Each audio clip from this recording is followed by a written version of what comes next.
মামলার ১.৫ বছর হয়ে গেছে। সরকার যদি ফাঁসির রায় না দিতে পারে তবে ছেড়ে দিক, আমার বিচার উপরে আল্লাহ করবে। মাগুরার ৮ বছরের শিশু আসিয়া ধর্ষণ ও হত্যা মামলায় হাইকোর্টের রায় ঘোষণার তারিখ আবারও পিছিয়ে যাওয়ায় ঠিক এভাবেই কান্না ভেজা কণ্ঠে নিজের ক্ষোভ উগরে দিচ্ছিলেন ৮ বছরের শিশু আসিয়ার মা আয়েশা বেগম।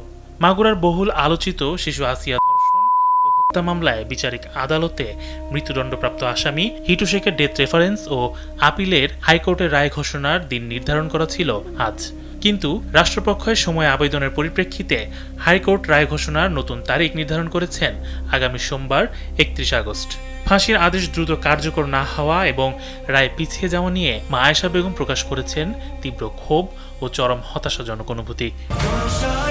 ৪৫ বছর ধরে কোটি মানুষের আস্থায় পাইপের বস আরএফএল পাইপ। বিচার প্রলম্বিত হওয়ায় আসিয়ার মায়ের স্পষ্ট দাবি, ফার্স্ট ট্র্যাক ট্রাইব্যুনালের মতো যেন দ্রুততম সময়ে রায় কার্যকর করা হয়। তিনি চরম ক্ষোভে বলেন, ফাঁসি ছাড়া অন্য কোনো রায় তিনি মেনে নেবেন না। ১.৫ বছর তো হয়েই গেছে, আরো কত 1.৫ বছর কাটাবি তা আমি জানি না।